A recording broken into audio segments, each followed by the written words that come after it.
नमस्कार। मैं आपसे कुछ बात साझा करना चाहती हूँ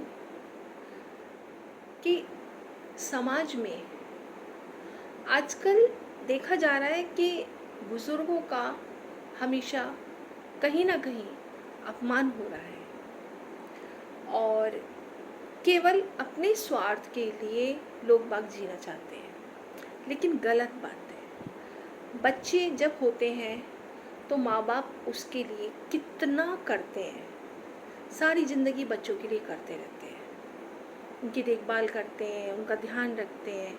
लेकिन जब माँ-बाप जब तक सही रहते हैं, स्वस्थ रहते हैं, तब तक बच्चों को कोई परवाह नहीं होती कि हाँ ठीक है, अपना काम कर रहे हैं, सब कुछ सब सही है। और माँ-बाप भी ज़्यादा परेशान नहीं करते बच्चों को। लेकिन जब परेशानी दोनों तरफ से आती है, धीरे-धीरे जो शरीर है वो धीरे-धीरे शिथिल होना शुरू हो जाता है। कभी कोई परेशानी आ जाती है, कभी कोई परेशानी आ जाती है।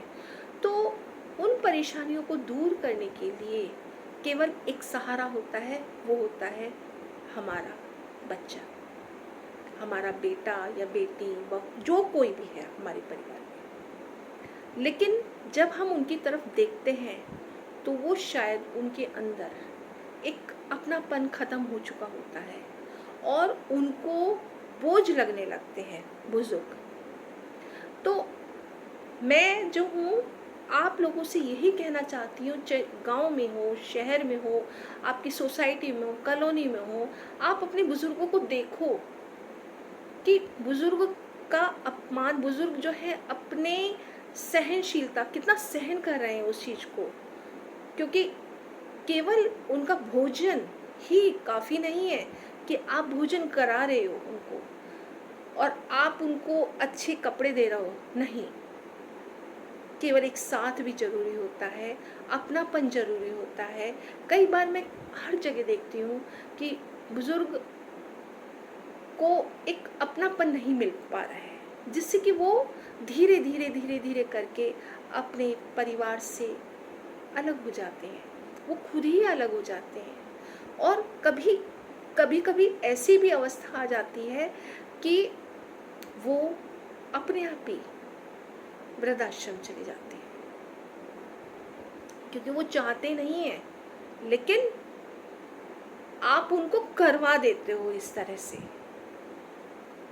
आप उनका अपमान करके, आप उन पर ध्यान न देके, आप अपनापन खो के और केवल स्वार्थी बन के कि जो ज़मीन है, जो जायदाद है, जो मकान है, वो सब हमारे नाम कर दें और बस फिर चाहे वो आपके बुज़ुर्ग माता है, चाहे वो आपके पिता हैं, कोई भी है, दादा हैं, दादी हैं, तो केवल हमारा स्वार्थ ऐसा क्यों हुआ कि हमारा स्वार्थ केवल इसी में ही रहा है कि जायदाद वही है कि आप केवल उनकी जायदाद देखते हैं, अपनापन खो दिया है, बुज़ुर्गों का अपमान हो रहा है, बुज़ुर्ग सहनशीलता से परे हो रहे हैं, बुज़ुर्ग दंपति आत्महत्या कर रहे हैं। तो क्या मतलब अभी एक समाचार में मैंने पढ़ा था कि उनका पूरा परिवार, एक अच्छे ऑफिसर्स थे सभी, लेकिन बुज़ुर्ग बुज़ुर्गों ने बुज़ुर्ग दंपति ने आत्महत्या कर ली, क्योंकि वो इतने निराश हो जाते हैं, उनको लगता है कि हमारा सब कुछ और हमारा कुछ नहीं। आप सोच कर देखिए, ऐसा नहीं है, ये कंडीशन आप मजबूर होकर अपने माता पिता को देते हैं, वही कंडीशन आपके सामने जरूर आएगी। ये ध्यान रखिए, क्योंकि जिस तरह से आप अपने माता पिता का ध्यान नहीं रख रहे हैं, माता पिता से गलत व्यवहार कर रहे हैं, तो उसी तरह से वो बच्चा भी देखता है और उसी तरह से वो व्यवहार फिर आपके साथ करेगा। एक दिन आपके पास भी ऐसा ही होगा। तो प्लीज़ हाथ जोड़कर आपसे नम्र निवेदन है कि आप अपने बुज़ुर्गों का अपमान ना करें। आप बुज़ुर्गों को अपनापन दें, अपमान नहीं।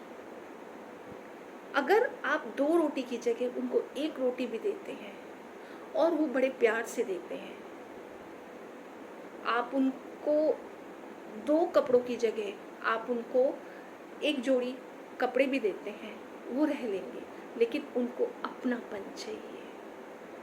अपने पोतों का, अपनी पोतियों का, अपने घर का, अपने परिवार का, अपने बेटे का, बहू का, सबका प्यार चाहिए उन्हें, और वो प्यार आप दे सकते हैं। घर को आप तोड़िए ना। पहले संयुक्त परिवार होते थे। मैं मानती हूँ कि आजकल इतना पैसा नहीं है लोगों के पास कि ज़्यादा से ज़्यादा, लेकिन एक एकल परिवार होते जा रहे हैं। वो अपने परिवार में केवल पति पत्नी और बच्चे ही रखना चाहते हैं, वो अपने बुजुर्ग माता पिता को नहीं रखना चाहते हैं।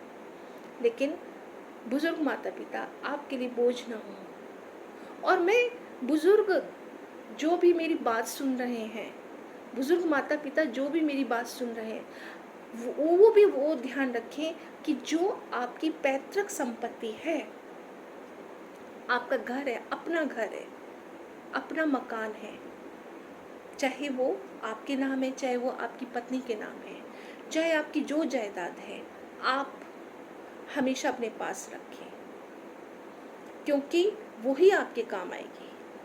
आप जा सकते हैं, बच्चों के घर होते हैं, सोसाइटी में होते हैं, बाहर होते हैं, 2 दिन के लिए जा सकते हैं, लेकिन आप अपने मकान को मत छोड़ें।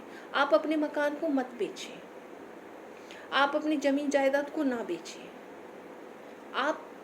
आपका अधिकार तब तक है जब तक आप हो, माता पिता हैं, जब तक दंपति है, बुजुर्ग दंपति है, तब तक आपका अधिकार सारी जिंदगी है। तो आप प्लीज़, आप मेरी बात को शायद आगे कौन, आप सभी पहुंचा सकते हैं कि आप अपने परिवार में, आप अपने मकान को कभी ना बेचिए, अपनी पैतृक संपत्ति कभी ना बेचिए।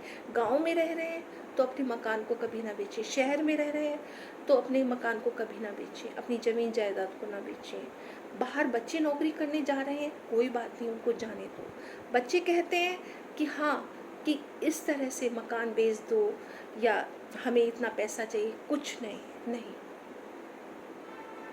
नहीं, बिल्कुल नहीं। आप सुरक्षित तभी हैं जब आपका मकान, आपका घर, आपके पास पैसा है, आप मजबूत हैं। और अगर आपकी संतान अच्छी है, आपके बच्चे अच्छे हैं, तो वो आपकी केयर भी करेंगे, और वो कभी, अगर संतान अच्छी है तो वो कभी नहीं कहेंगे कि मम्मी पापा आप घर बेचो या ज़मीन बेचो या हमें ये चाहिए। ठीक है, टाइम से, समय से अगर वो कुछ मांगते हैं हम दे सकते हैं उनको, लेकिन ऐसा नहीं है। वो संतान अच्छी होगी जो अपने बुजुर्गों का अपमान नहीं करेगी, उन्हें अपनापन देगी। आप सभी से प्रार्थना है, बुजुर्ग दंपति, माता पिता, दादा दादी, बच्चे, सभी हाथ जोड़कर मेरे आपसे नम्र निवेदन है कि आप सभी बुजुर्गों को अपनापन दीजिए, बुजुर्गों का अपमान नहीं करें, और बुजुर्ग भी इस बात का ध्यान रखें कि वो अपनी पैतृक संपत्ति बिल्कुल ना बेचें जब तक आप हैं, सुरक्षित हैं।